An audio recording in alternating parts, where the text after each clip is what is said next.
And now it's time to check your money with America's money maven, Vicki Brackens. Vicki Brackens is the president of Brackens Financial Solutions Network, LLC, and a registered representative of LPL Financial, member SIPC, one of the most 25 influential Black women in America, America's money maven. How about all of that, Vicki Brackens? Good morning. Good morning, George. You know what I found out this morning, and it was really somewhat of a shock to me. What? We got just about 3.5 weeks left in 2020. Yes. Now, based on all the things that can happen in 3.5 weeks, it could be a long period or it could be a very short period, depending on your perspective. Mm-hmm. But I was really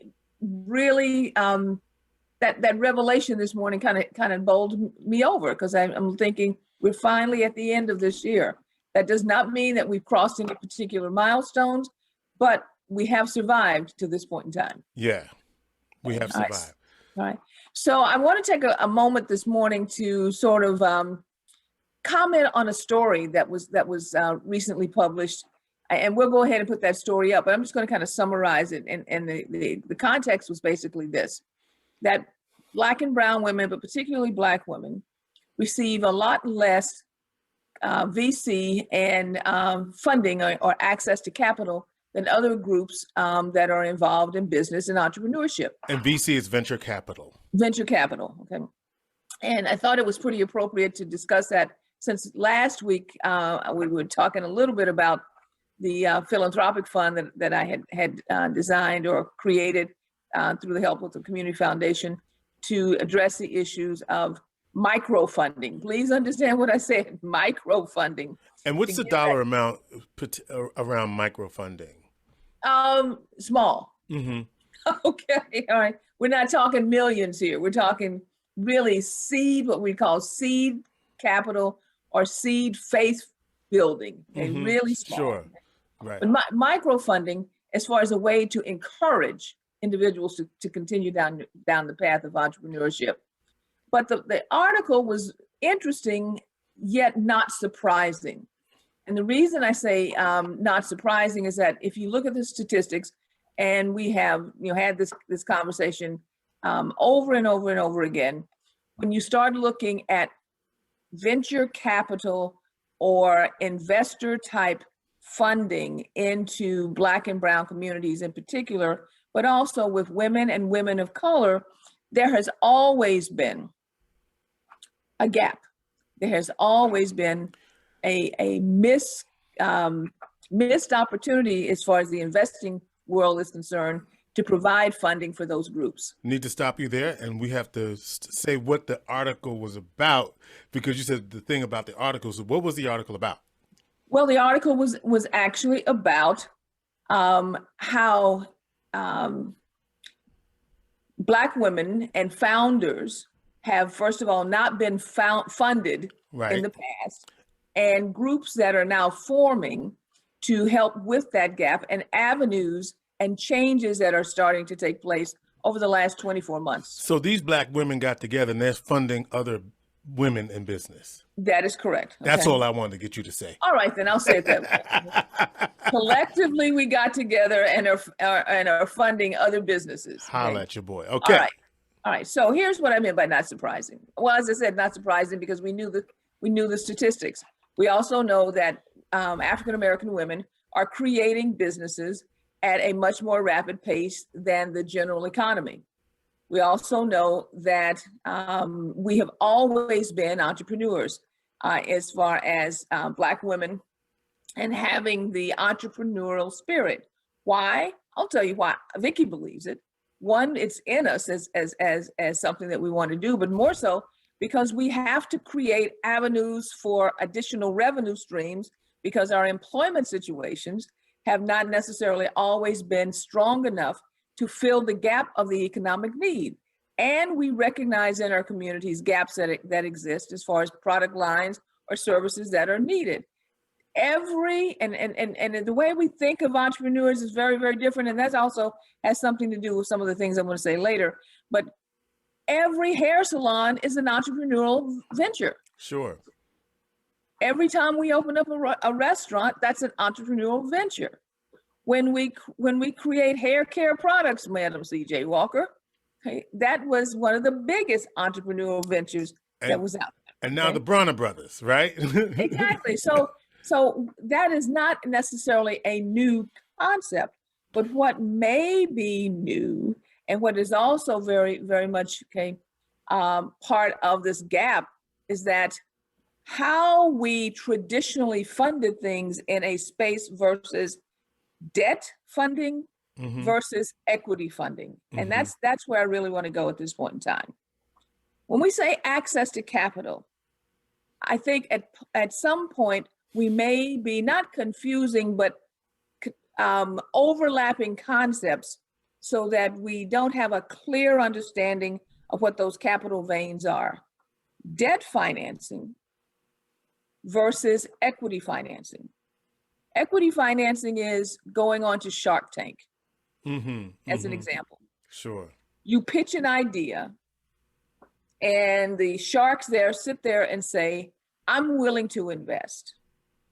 And they ask for a percentage of the company. What they are actually saying is that I will give you these dollars if you will sell to me a percentage of the ownership. I now take on an equity position within the company. So you no longer own it all. You own 50% and I own 50%, or you own 80% and I own 20%. So in exchange for the dollars that I am giving you, you are now selling a percentage of the company. Versus, I want to start a business and I walk down to, I'm using an example, Pathfinder Bank, and I say to the loan officer there, I'm starting a business and I need to borrow money in order to do so. That is debt financing. You are still 100% the owner, but you now have an obligation to repay the bank based on certain terms. You have taken on debt. We are, in both cases, it is access to capital, but the outcome is quite different. And sometimes understanding also the process is quite different as far as how you acquire those funds and what the end result is going to be. Equity financing, you're selling off a piece of the ownership. If the company goes belly up, you owe the shark nothing because they are taking on the risk of the development of the company in exchange for the funds that they gave you. So you owe them nothing. Now, is that a good thing that the company went belly up? No. But what I'm saying is to understand what the difference is.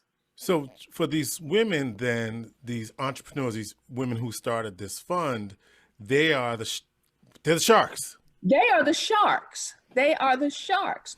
They are making decisions as owners also in how the business operates, grows, thrives, and prospers in its whatever space it is that they've developed, whether it's a product or a service. With the bank, and the bank could have some influence, but at the end of the day, you still own the company. You owe the bank those payments. You don't make those payments, you still owe the bank the payments. The company closed, you still owe the bank the money. Okay? The debt does not dissolve with the dissolution of the company itself. So those are two of the primary differences. Now, you need a key element in each situation in order to move forward on financing or acquiring or having access to capital. And that key element is networks. Credit is extremely important. Understand that. I'm not negating that. But what you really need is a network. I think I talked about this some time ago, that your banking relationship should not be developed the day that you walk into the bank. You need to create that banking relationship over time and over years of understanding and having the bank understanding what you are doing what you're trying to accomplish and who you are. The same thing with in the VC world, that requires a network. And that's why that article was so important. Because when it said that these women were getting together, they were forming a stronger, inclusive network for opportunities for the building of a capital fund, a venture capital fund that focuses on Black women than had ever existed before. Because without that network, what happens, and I've been in pitch rooms before. I don't know if I told you this, okay? I've pitched businesses. I can tell you, and think about it, George, I do this for a living. I can tell you how intimidating it is to walk into a pitch room and none of those faces you are familiar with or have any commonality with or have any overlapping mission with. It's like being dropped into the middle of a coliseum and the lions are coming from all corners. So creating that network, which is what those women are doing, creates now an ecosystem for collaboration, even if you don't get the funding, but for collaboration, for an ecosystem for growth. Okay, it didn't happen this time. Here's the reason why. Let me walk you through and show you why, because this really is a networking environment, an environment that's built on strong networks and network skills going forward. All right, so I was thrilled to see this because there was a third element that they mentioned that is extremely important for our communities, and that is this. There are ways, I think I said this last week, ways for you to get involved as an individual that can help empower your community long beyond where you are.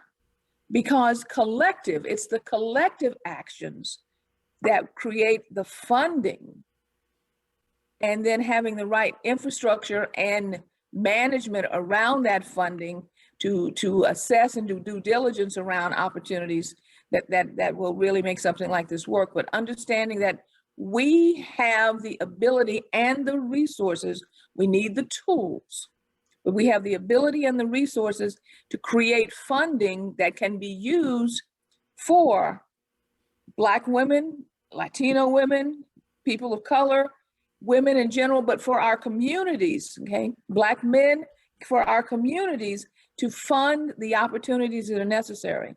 Just a little side note. Sometimes though, when you go onto Shark Tank, you hear particularly Mr. Wonderful Kevin say, it's not big enough. I'm not gonna make any money. We need to spend some time understanding what the terminology really means, because you can say, well, I'm making money. And what do you mean it's not making any money? Well, what he's really saying is that you're not making money that's big enough for me to get out of my bed, because the efforts necessary to make $1 are also the same efforts necessary to make $10,000.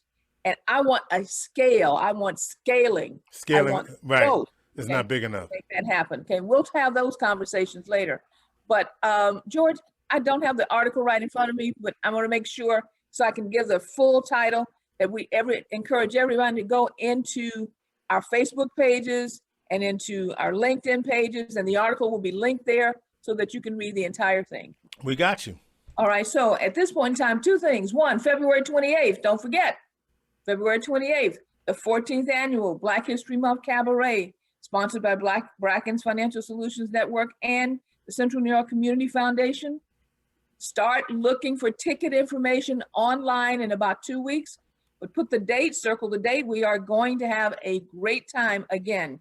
And finally, if you have any questions, feel free to give us a call at area code 315-4499. That's 315-930-4499, or reach us at info@brackensfsn.com. And I'll say our plate is full. Thank you very much. Vicki Brackens is the president of Brackens Financial Solutions Network, LLC, and a registered representative of LPL Financial, member SIPC. Thank you, Vicki. Take care, George.